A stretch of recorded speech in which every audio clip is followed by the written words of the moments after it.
Ini adalah gambaran dari penggenapan nubuatan yang ditulis dalam kitab Mazmur. Pasal yang ke-110, ayat yang pertama. Demikianlah firman Tuhan kepada Tuanku, duduklah di sebelah kananku, sampai kubuat musuh-musuhmu menjadi tumpuan kakimu. Bapa sudah memberikan kekuasaan untuk Yesus menaklukkan semua musuh-musuhnya. Dijadikan tumpuan kakinya. Dan yang lebih dahsyat lagi, ini tatanan dalam alam semesta yang saudara harus pahami. Inilah data fakta rohani yang harus termeterai dalam hidupmu. Yang menciptakan segala sesuatu itu kan Bapa. Dia yang punya final word-nya. Nah, sebagai pemegang final word, dia sudah menegaskan, Yesus, duduklah di sebelah kananku.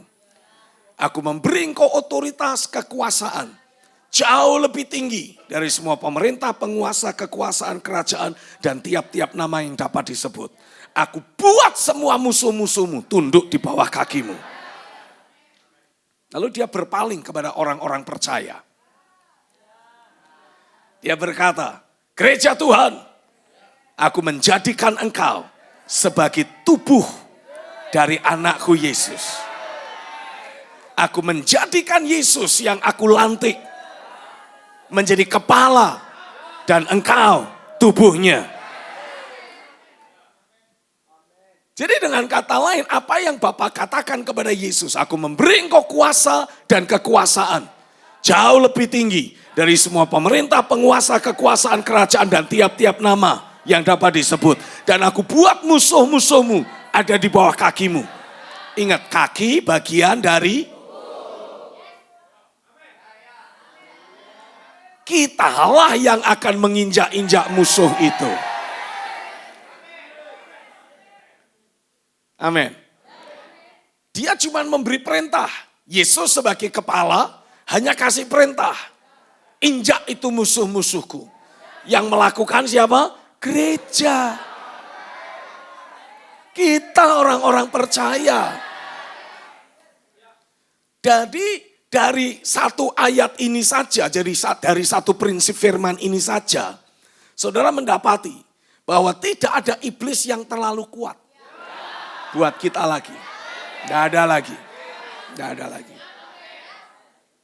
Karena semua kekuasaan ada di tangan kita. Semua musuh-musuh Tuhan ditaruh di bawah kakinya. Artinya di bawah kaki orang percaya. Di bawah kaki gereja. Karena gereja adalah tubuhnya. Dan kaki bagian dari tubuh. Kita yang injak-injak itu musuh. Nah, karenanya dibutuhkan sebuah kesadaran mental, pembaharuan akal budi, perubahan paradigma yang menegaskan, mengajarkan bahwa kita sebagai gereja itu bukan institusi atau entitas yang lemah. Kita bukan entitas yang kecil, yang tak berdaya. Mungkin jumlah kita dibanding penduduk dunia tidak seberapa. Tapi kita punya kuasa untuk menaklukkan semua, mempengaruhi semua, memastikan semua ada kembali dalam tatanan kerajaan. Ini yang saudara harus khotbahkan. Termasuk masalah, pergumulan, tekanan hidup, himpitan masalah. Itu harusnya ada di bawah kaki kita. Karena gereja sama sekali tidak mewarisi roh kebangkitan. Tidak menerima DNA Kristus. Perhatikan istilah yang saya pakai. DNA Kristus, bukan Yesus. Kristus. Kenapa harus Kristus? Karena ini kalau Yesus, saudara merujuk kepada sosok pribadi yang lahiriah, yang manusiawi. Yang kita ketahui lahir dari perawan Maria, dibesarkan oleh Yusuf, dibaptis umur 30, pelayanan sampai 33, disalibkan, mati, dan bangkit kembali, dan udah nggak jelas. Katanya ada di sorga. Tapi kalau kita bicara DNA Kristus, kita bicara tentang Dia yang diurapi, yang sudah ditabiskan di sebelah kanan Bapa, punya otoritas dan otorisasi jauh lebih tinggi dari semua pemerintah, penguasa, kekuasaan, kerajaan, dan tiap-tiap nama yang dapat disebut di dunia sekarang maupun di dunia yang akan datang. Dan ini juga bicara, tidak bisa dilepas. Ini juga bicara tentang gereja yang dijadikan oleh Bapa sebagai tubuh ekspresi yang akan menyelesaikan, memenuhi semua yang menjadi kehendak Sang Kepala di atas muka bumi ini.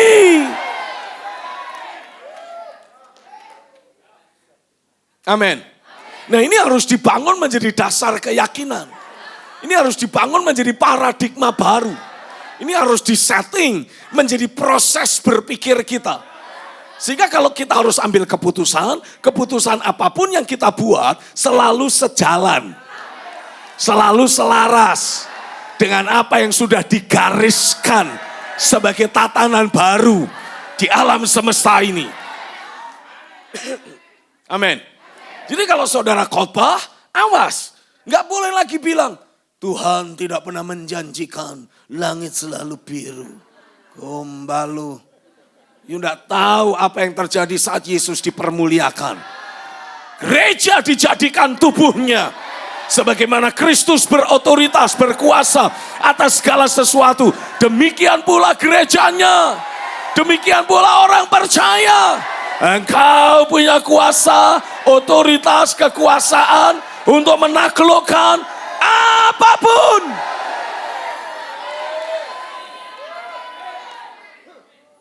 Amin. Semua yang ada di bumi, yang ada di bawah bumi, yang ada di atas langit, semua harus tunduk di dalam otoritas Yesus Kristus. Artinya kepada gereja telah dipercayakan otoritas dan otorisasi kuasa. Saudara itu kembali dijadikan sebagai wakil, representasi, partner kerja dari Kristus. Makanya saudara harus mengalami kepenuhan Kristus. Amin. Nah, selama kita terus menjadi orang-orang percaya yang menjalani kehidupan sehari-hari kita biasa saja, artinya saudara sedang hidup dalam dosa. Karena meleset dari sasaran. Tidak sesuai dengan tatanan yang Tuhan tetapkan. Nah, terhadap orang-orang yang masih hidup dalam dosa. Walaupun dosa yang tidak membawa maut. Tapi ini dosa yang membuat saudara tidak efektif. Tidak produktif buat kerajaan sorga. Gunamu cuma satu, memenuhi bangku gereja. Dan buat pendeta tertentu memenuhi dompet pendeta. Dengan duit-duitmu itu yang saudara harus setor terus. Ini waktunya perubahan terjadi. Saya mau saudara mulai menyebarluaskan message ini. Jangan anggap enteng message ini. Jangan anggap enteng berita dan dimensi rohani yang ada di dalamnya. Inilah yang akan membawa dunia kekristenan kita jadi berbeda. Kita betul-betul menjadi ekspresi penuh dari realita Kristus yang sedang menaklukkan musuh-musuhnya. Oh, come on. Kita Tuhan pakai untuk menaklukkan masalah, sakit penyakit, penderitaan, duka cita, berbagai hal yang buruk. Dan Tuhan akan posisikan saudara untuk masuk ke berbagai domain. Kalau Tuhan panggil engkau masuk domain pemerintahan, ambil kebijakan-kebijakan, buat keputusan-keputusan yang merepresentasikan agenda kerajaan sorga. Ingat ya, merepresentasikan agenda kerajaan sorga. Dan agenda kerajaan sorga bukan bikin gereja lebih banyak. Itu representasi kepentingan kekristenan, agama Kristen, bukan kerajaan sorga. Kerajaan sorga selalu membawa orang untuk mengalami perjumpaan dengan Tuhan. Realita kerajaan membawa orang alami interaksi dengan damai sejahtera, sukacita ilahi, Membawa orang berinteraksi dengan kuasa roh. Jadi bagaimana dong? Benahi hidup manusia. Lakukan pemberdayaan manusia. Makanya salah satu goal utama yang terus kita jadikan sebagai visi misi BCC adalah to build the man. Membangun manusia. Karena itulah agenda Tuhan. Membawa manusia yang sudah dikuasai oleh dosa. Mengalami pemulihan. Mengalami restorasi. Untuk punya hati yang lurus. Punya kemampuan yang unggul. Untuk sekali lagi berpartner, menjadi partner Tuhan. Mengelola dunia ini. Menjadi tempat yang sama seperti di sorga.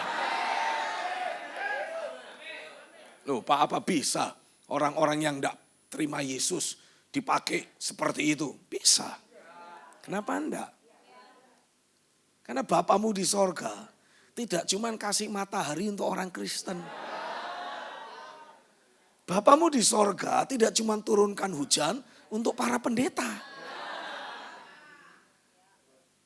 Dia kasih untuk semua orang. Dan Kristus sudah mati untuk semua orang. Bahkan saat semua orang masih berdosa, memberontak terhadap dia. Dia sudah mati di kayu salib.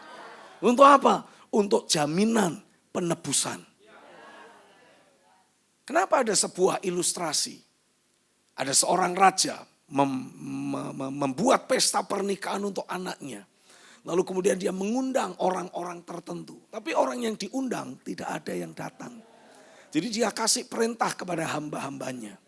Panggil orang-orang di pinggir jalan. Orang-orang yang ada di tikungan-tikungan. Suruh mereka ikut pesta. Apa ini? Ini pesta kerajaan.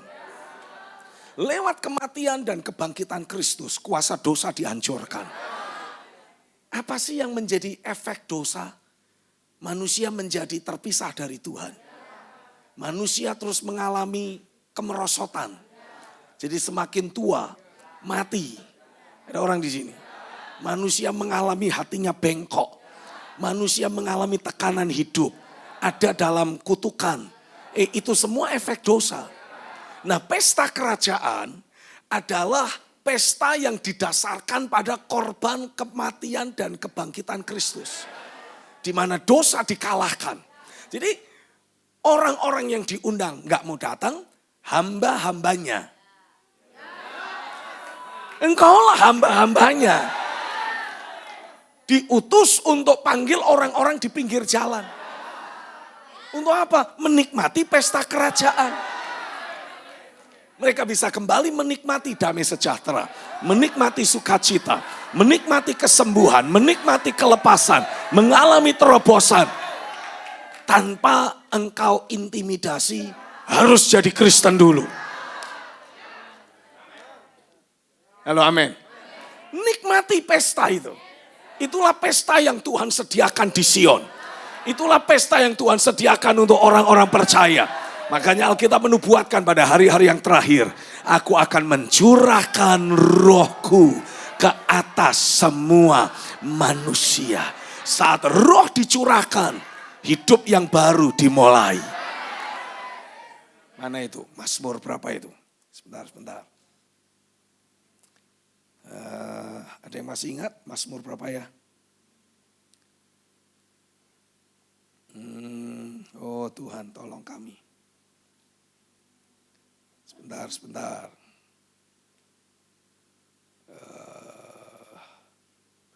No. Tuhan tolong. Sebentar.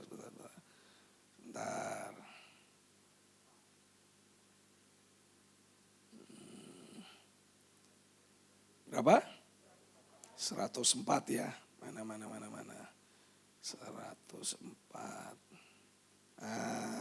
Ini dia.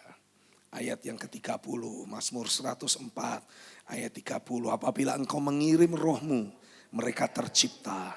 Dan engkau membaharui muka bumi. Dalam terjemahan firman Allah yang hidup ditulis. Kemudian engkau mengirimkan rohmu, maka lahirlah hidup yang baru. Untuk membaharui semua yang hidup di bumi.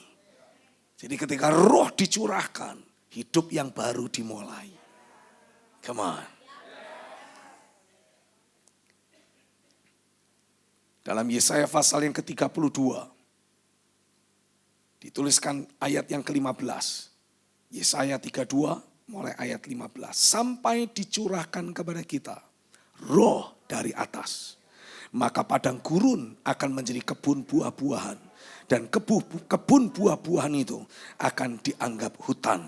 Di padang gurun selalu akan berlaku keadilan. Dan di kebun buah-buahan akan tetap ada kebenaran. Di mana ada kebenaran, di situ akan tumbuh damai sejahtera. Dan akibat kebenaran ialah ketenangan dan ketentraman untuk selama-lamanya. Bangsaku akan diam di tempat yang damai, di tempat tinggal yang tentram, di tempat peristirahatan yang aman. Oh, itulah yang saya percaya Tuhan akan lakukan lewat orang-orang percaya, lewat gerejanya. Yesaya 32 ayat 15 dalam terjemahan The Passion ditulis seperti ini. Kehancuran itu tidak akan berakhir sampai roh dicurahkan ke atas kita dari sorga. Maka padang gurun akan berbunga menjadi kebun yang berbuah lebat. Dan pohon-pohonan di kebun itu akan bertumbuh menjadi hutan. Ayat 16, maka keadilan akan tinggal di padang gurun. Dan kebenaran akan diam di kebun yang berbuah lebat. Pekerjaan kebenaran adalah damai sejahtera. Dan hasil dari kebenaran adalah ketenangan dan keyakinan untuk selama-lamanya. Kepastian maksudnya itu. Ketenangan dan kepastian untuk selama-lamanya. Ayat 18, umatku akan hidup bebas dari kekhawatiran di rumah-rumah yang aman dan di tempat perhentian yang tenang. Ayat 19, sekalipun hujan es merusak hutan dan kota-kota diratakan. Ayat 20, kamu akan tetap berbahagia dan diberkati ketika menaburkan benihmu di sepanjang setiap aliran air. Dan membiarkan lembu serta keledaimu makan dengan bebas. Saudara adalah hamba-hambanya. Hamba-hamba sang raja. Yang diutus untuk panggil semua orang yang di pinggir jalan. Untuk ikut menikmati pesta. Perjumpaan ilahi antara Tuhan dalam dirimu dengan mereka akan membuat mereka menikmati damai sejahtera, ketenangan, kepastian, ketenangan. Bukankah itu yang dicari semua orang? Ketentraman, itu yang dicari oleh bangsa-bangsa. Itulah yang Tuhan akan hadirkan lewat saudara. Tapi Pak, bagaimana dengan keselamatan jiwa? Itu urusan Tuhan. Dalam kisah yang ditulis tentang raja yang membuat pesta untuk anaknya. Didapati sang raja berkeliling menemui orang-orang yang datang. Dan mendapati kok ada satu yang tidak pakai pakaian pesta. Paham? Semua saudara yang membuka hati untuk menerima keselamatan oleh karya Kristus. Kepadamu akan diberikan baju pesta. Buat mereka yang hanya mau menikmati kebaikan sang raja, tapi tidak mau terhubung secara pribadi dengan sang raja, engkau pasti pakai baju biasa. Dan sang raja akan berkata kepada para prajuritnya, tangkap dia, bawa dia keluar. Artinya apa? Walaupun semua orang punya kesempatan menikmati pesta sang raja, tapi kalau mereka tidak membuka hati untuk menerima dan memiliki hubungan dengan sang raja, mereka tetap tidak akan menikmati kekekalan dalam hidupnya. Jadi jangan bilang bahwa, berarti nanti semua akan selamat. No. Semua berhak menikmati pesta kerajaan. Tapi siapa yang tidak mau memiliki hubungan pribadi, menjadikan Yesus sebagai penguasa dalam hidupnya, berjalan dalam ketaatan pada arahan dan tuntunannya, dia tidak akan menikmati kekekalan. Tidak ada hidup yang kekal. Artinya dia hanya akan nikmati sementara. Dan setelah itu ketika dia mati, ya tetap aja dalam kegelapan. Tapi buat kita yang mau memiliki keterhubungan dengan sang raja, Ketika engkau dibaptiskan di dalam kematiannya, engkau juga akan dibangkitkan dalam kebangkitannya. Dan sama seperti Yesus, mati satu kali. Dan sesudah itu dia hidup untuk selamanya. Engkau juga tidak akan menghadapi kematian. Kalau tugasmu selesai, engkau hanya pulang ke alamat yang baru. Ke rumahmu yang baru. That's it. Tidak ada lagi kematian. Sampai sini paham? Inilah message yang saudara harus sampaikan. Bahkan ketika saya mendapati, oh ada pendeta A, ada saudara B, saudara C yang meninggal dunia. Semua orang bilang turut berduka cita.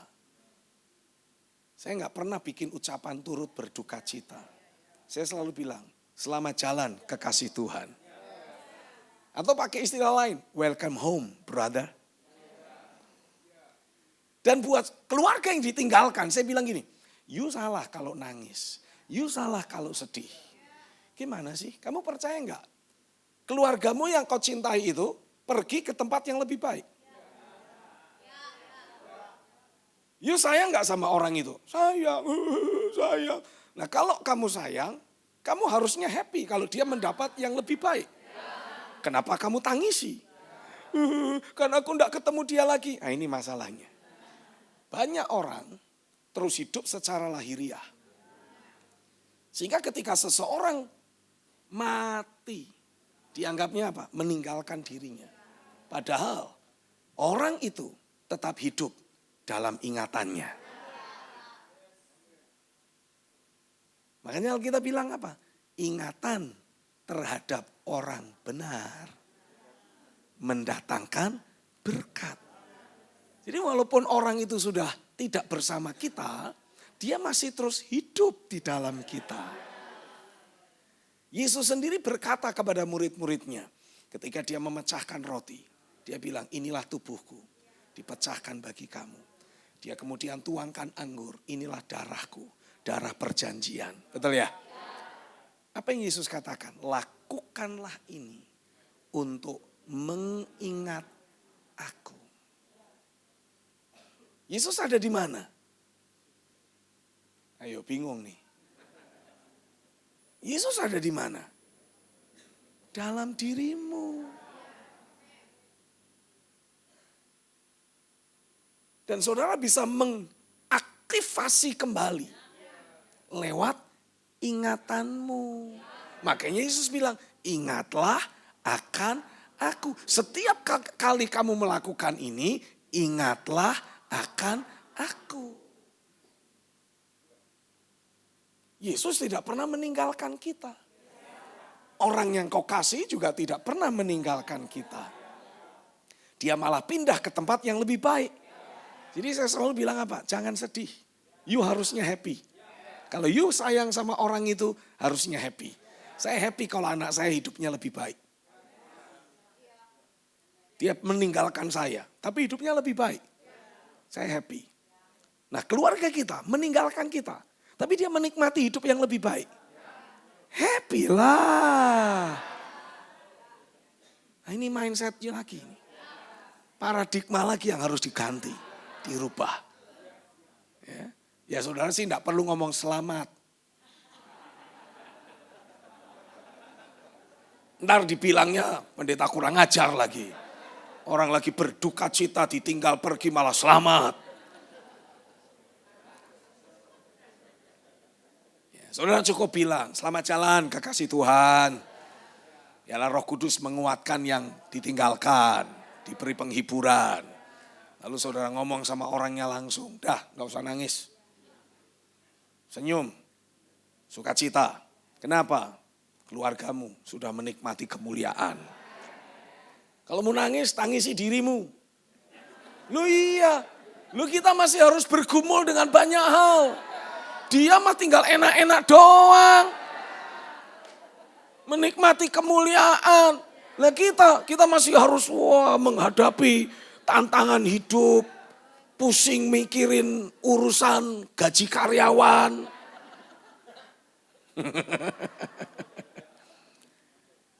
Nah dia yang di sana nggak mikir apa-apa, dia udah enjoy aja. Nah, mari kita sukacita. Itu mindset yang harus dibangun. Setuju ya? Jadi pastikan dari waktu ke waktu ini menjadi inti message saudara. Ketika Kristus mati, bangkit, dipermuliakan. Dari sejak saat itu, seluruh tatanan di alam semesta alami perubahan. Berubah total. Bapa di sorga memberikan otoritas dan kekuasaan yang tertinggi. Dan dia memberikan kepada gerejanya sebuah perintah. Ayo, taklukkan apapun yang menjadi musuh-musuhku, kata Tuhan. Engkau adalah ekspresiku di atas muka bumi ini.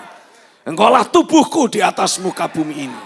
Jadi sebagaimana kepala diurapi, tubuh ikut diurapi. Tapi kenyataannya Pak, kenapa sih kok kita tidak, hampir bisa dibilang tidak semua orang Kristen, tidak semua pendeta bergerak dengan otoritas seperti itu. Kenapa tidak? Dalam Filipi pasal 2 dijelaskan, karena engkau tidak mengambil pikiran dan perasaan yang sama yang ada di dalam Kristus Yesus. Coba lihat sama-sama. Filipi 2.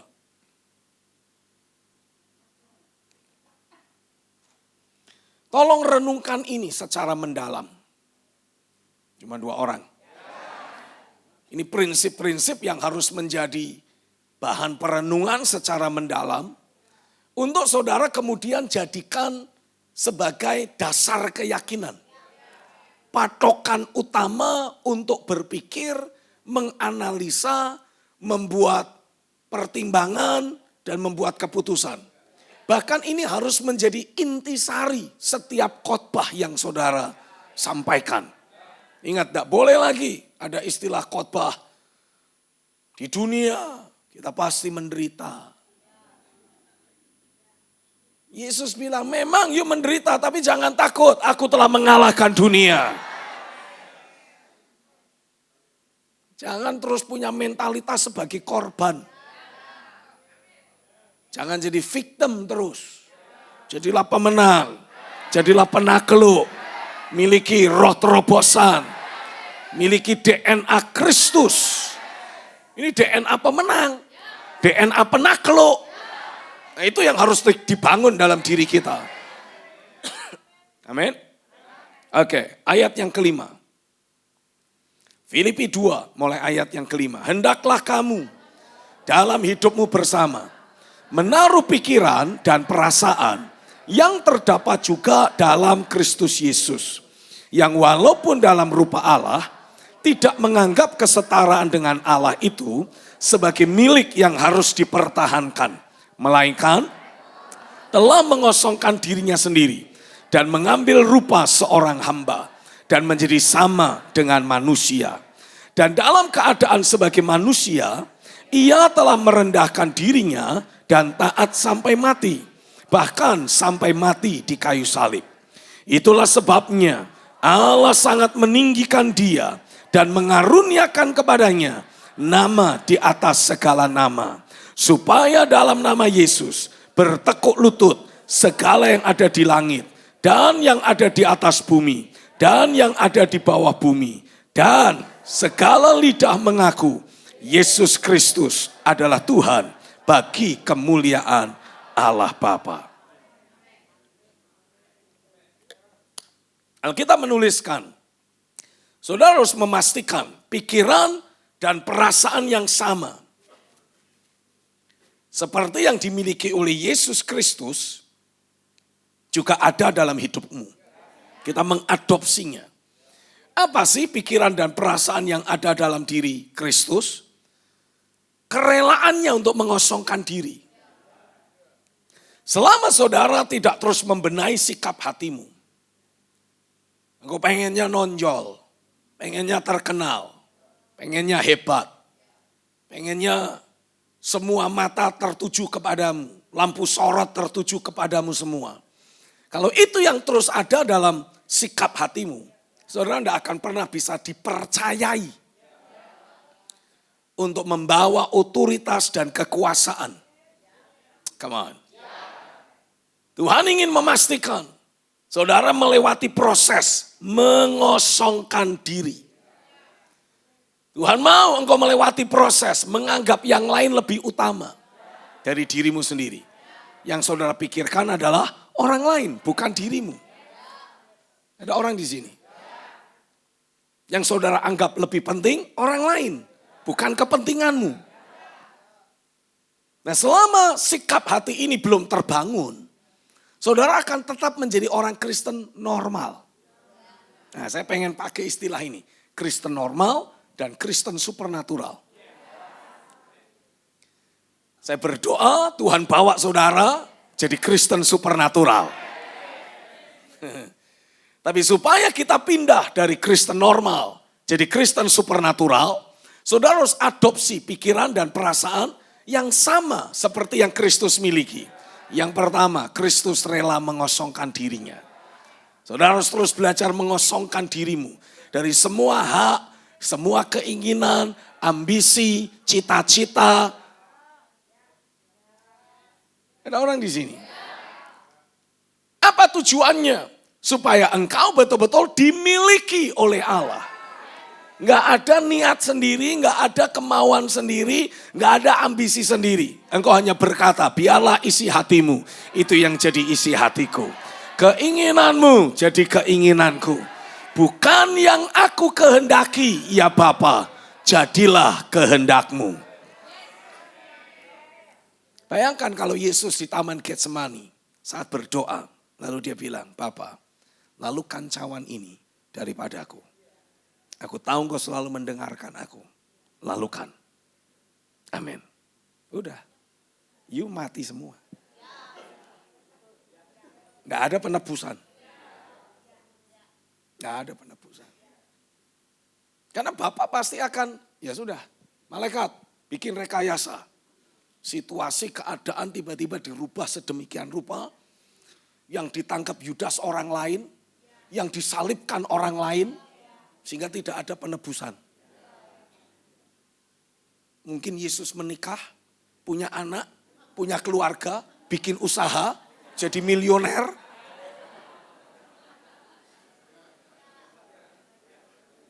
Dan kita semua mati sebagai orang berdosa. Tapi Yesus berdoa dan berkata, tapi bukan kehendakku. Kehendakmu lah yang jadi. Ini yang membuat semuanya jadi beda. Amin. Kalau saudara terus belajar doa, engkau juga mengosongkan dirimu dari semua ambisi, keinginan, cita-cita. Dan saudara bilang, hanya kehendakmu yang jadi ya Tuhan. Pasti akan jadi lain. Jadi yang pertama, ambil pikiran dan perasaan yang ada dalam Kristus. Yang pertama, mengosongkan diri. Yang kedua, menganggap orang lain lebih utama dari saudara. Saya mau saudara sadari, otoritas dan kekuasaan yang Tuhan beri, itu bukan untuk kepentinganmu. Tapi supaya engkau berfungsi untuk orang lain. Menjangkau orang lain. Menjamah hidup orang lain. Bukan dirimu. Anggap orang lain lebih penting. Anggap orang lain lebih utama. Yang ketiga, jangan mencari puji-pujian yang sia-sia. Nggak perlu pengen terkenal. Nggak perlu pengen jadi yang paling hebat. Nggak perlu pengen dipuji-puji. Kok aku nggak pernah dipanggil-panggil? Ya udah nyanyi aja. Dengar dia panggil nama saya. Dengar dia panggil namaku. Dengar dia panggil nama saya, juga dia panggil namaku. Lu kan semuanya kan aku. Kamu enak aja. Aku. Mari kita belajar, singkirkan keinginan untuk dipuji. Keinginan untuk kelihatan hebat. Tapi lakukan yang paling hebat. Lakukan yang terbaik. Tapi dengan motivasi tulus. Bukan pengen supaya kelihatan hebat. Kalaupun gak ada yang panggil namamu, saudara gak akan terganggu. Kenapa? Tiap hari, tiap pagi, Bapak panggil namamu. Nih, saya belajar sesuatu gini. Dalam hidup manusia, secara psikologis itu memang ada kebutuhan-kebutuhan mental. Pengen dipuji, pengen diperhatikan, pengen apalagi ya, pengakuan, kan gitu-gitu tuh. Itu memang kebutuhan dasar emosi manusia, psikologis manusia. Nah seringkali orang-orang yang tersinggung, kecewa, marah karena kebutuhan ini tidak terpenuhi lewat seorang pendeta atau ketika ada di satu jemaat, menandakan dia tidak punya persekutuan pribadi yang sehat dengan Bapa di sorga. Karena kalau saudara punya persekutuan yang sehat, persekutuan yang hidup, Bapak tahu apa yang kau butuhkan. Dan dia penuhi kebutuhanmu. Ini orang lagi butuh dipuji. Jadi Bapak akan bilang gini, keren. Berbunga-bunga kan? Happy toh? Kalau saudara sudah terima dari Bapak di sorga, you tidak akan cari-cari dari yang lain. Ini orang lagi butuh pengakuan nih. Tuhan bilang, Stephen tahu nggak? Session kamu itu keren. Langsung tuing.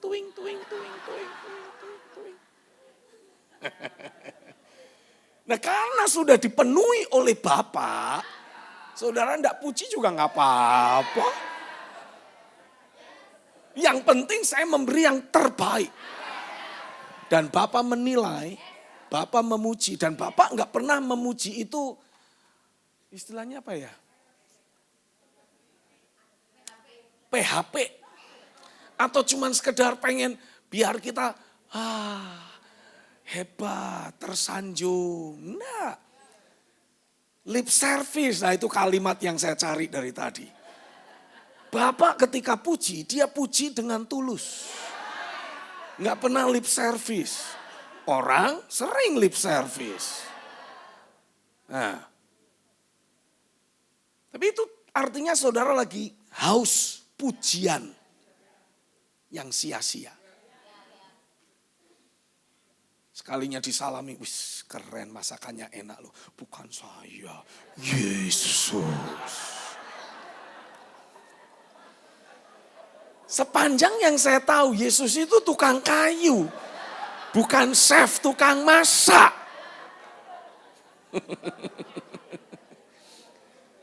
Tapi setelah orangnya pergi pun dia terus ingat-ingat. Keren, enak. Wih, jadi senyum-senyum sendiri dia. Ini benih kesombongan ini. Artinya saudara sedang mencari puji-pujian yang sia-sia. Singkirkan itu dari hidupmu. Karena ketika saudara terus belajar, fokus hanya mau taat. Pokoknya aku mau taat, mau memperkenan hati Bapa. Tapi tidak populer. Membuat dirimu jadi tidak terkenal. Sebodoh amat. Amat aja gak bodoh. Pokoknya saya mau taat. Pokoknya saya mau menyukakan hati Tuhan. Gak pernah dipuji dengan semua pengorbanan yang ada. Ya enggak apa-apa, saya enggak cari kok. Yang saya mau cuman berfungsi kok. Pokoknya saya berfungsi memperkenan hati Tuhan. Saya selalu taat, dengar-dengaran dengan Tuhan. Hati nuraniku bersih, buah-buah kerajaan muncul. Sudah. Betul enggak? Setuju? Kalau itu yang saudara terus lakukan. Sebagaimana Yesus sudah mengosongkan dirinya. Menganggap yang lain lebih utama. Tidak mencari puji-pujian yang sia-sia. Terus dengar-dengaran dan taat. Bahkan taat sampai mati. Alkitab menuliskan, Bapa mengangkat dia jauh lebih tinggi dari semua yang ada di atas semesta. Lalu dikaruniakan kepadanya nama di atas segala nama. Kalau saudara belajar mengosongkan diri seperti Kristus, engkau akan disatukan di dalam nama itu. Kalau engkau terus belajar menganggap yang lain lebih utama, engkau terus belajar menganggap puji-pujian itu nothing, Engkau tidak mengejar puji-pujian yang sia-sia. Engkau terus belajar dengar-dengaran dan taat. Saudara akan mendapati engkau dipersatukan dengan Kristus yang dikaruniai nama di atas segala nama. Setuju? Artinya apa? Saudara menjadi perwakilan. Kalau saya ngomong sama siapa katakanlah Pak Adit. Pak Adit, tolong kasih tahu peserta. Sekarang waktunya untuk break. Semua boleh istirahat. Saya nggak ada di sini. Tolong kasih tahu Pak Adit, tolong kasih tahu peserta. Ketika Pak Adit bicara, dia akan ngomong begini. Pak Steven memberi arahan, kita boleh break, istirahat. Saya tanya, saudara percaya enggak? Kenapa? Karena ini utusan. Kalau saudara tidak percaya bagaimana? Rugi sendiri. Tidak menikmati break yang ada. Nah, Tuhan menyatukan engkau dengan nama itu. Jadi semua yang ada di bumi, yang ada di bawah bumi, yang ada di atas, itu tahu siapa Yesus. Siapa Kristus yang kau maksud itu tahu. Karena saat dia mati di kayu salib, saat dia bangkit pada hari yang ketiga, dan ketika dia dipermuliakan di sebelah kanan Bapa di sorga, dia mengalami proklamasi, diproklamirkan di seluruh alam semesta. Apalagi kalau bicara tentang iblis, oh dia ngerti betul. Dia mengalami first experience. Berhadapan dengan Yesus yang ada di alam kematian. Yang menginjak kepalanya sampai rontok, hancur, pecah. Dia ngerti betul, dia paham betul. Jadi ketika saudara berkata di dalam nama Yesus. Ya, membangunkan yang tidur.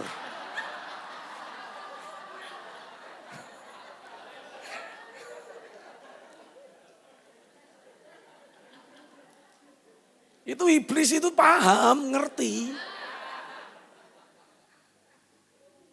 Yang namanya penyakit, bahkan kematian, juga paham. Mereka pernah berinteraksi langsung.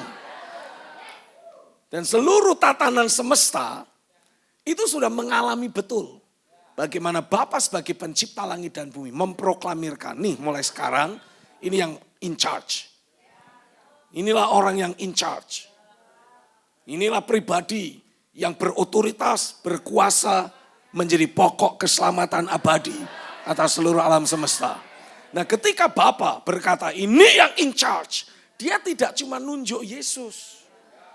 Kalau dia cuma nunjuk Yesus, sementara Yesus dijadikan kepala, serem. Kayak kuyang, kepalanya doang. No.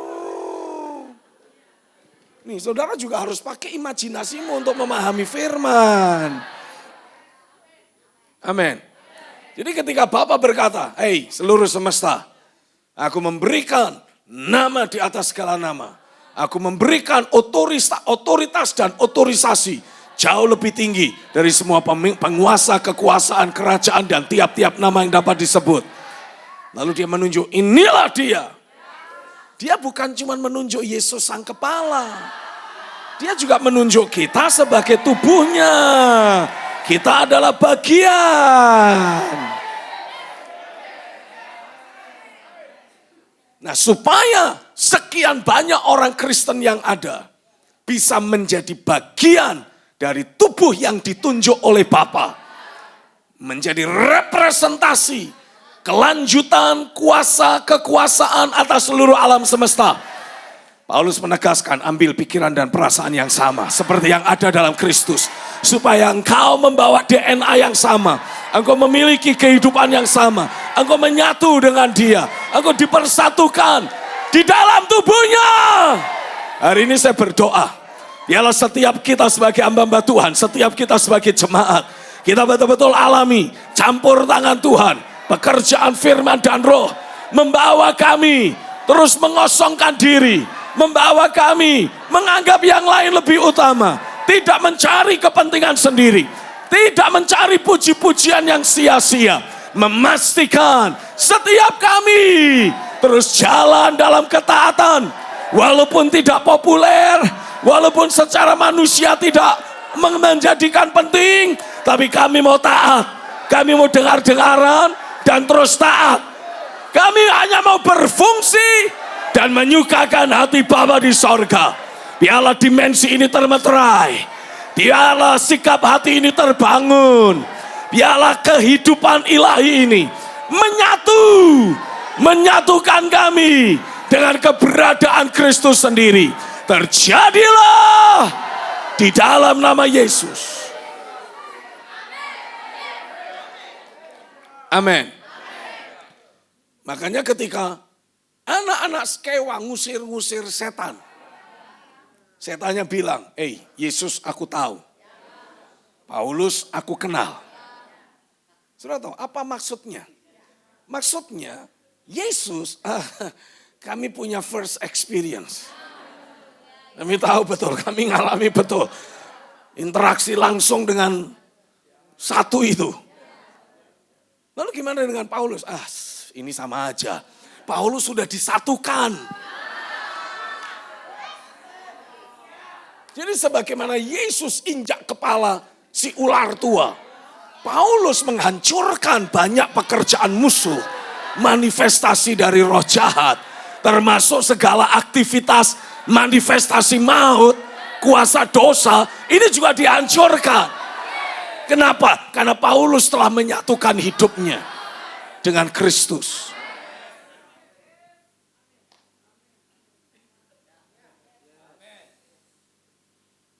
Harapkan, ini saya pernah ngalami sekali waktu. Ada orang kerasukan setan. Ada orang lain tengking, dalam nama Yesus, dalam nama Yesus, dalam nama Yesus. Enggak keluar-keluar. Lalu kemudian orangnya bilang gini, dalam nama Yesus aku satukan hidupku dengan dimensi rohani yang Pak Stephen miliki. Lalu dia usir, pergi kau setan. Hilang. Apakah nama Stephen jadi berkuasa? No. Enggak. Nama Yesus yang berkuasa. Tapi apa yang membuat orang ini dari awal ngusir setan enggak bisa? Karena setan mengenali. Kamu siapa? Tapi ketika orang itu menyatukan keterhubungan, membangun sebuah koneksi. Aku itu mungkin orang biasa, tapi aku itu membawa dimensi yang sama. Setan tahu juga loh. Setan itu lebih nurut daripada orang. Karena dia tahu hierarki dan otoritas.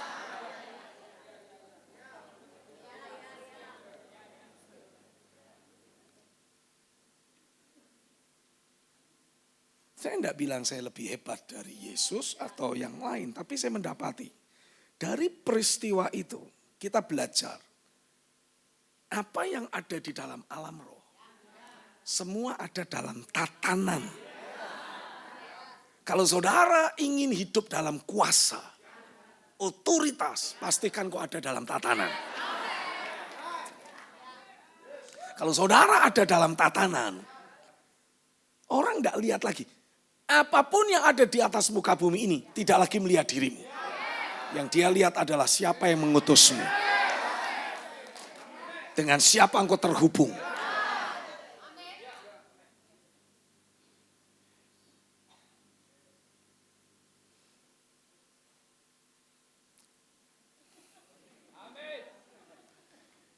Seluruh semesta tahu betul siapa Kristus. Seluruh semesta juga mengenali siapa yang terhubung dalam tatanan kerajaan yang ada.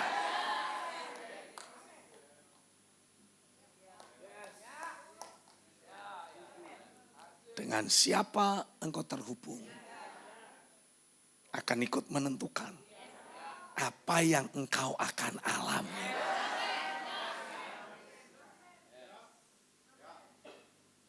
Jelas di sini. Pastikan saudara terhubung dengan tatanan kerajaan yang ada. Oke? Ambil waktu break dulu. Endapkan ini dalam dirimu. Oke, kita kembali 11:15. Yang mau toilet, silahkan toilet. Kalau enggak, saudara boleh tetap duduk di sini sambil engkau endapkan apa yang kau pelajari. Ini sangat esensial. Ini sangat penting.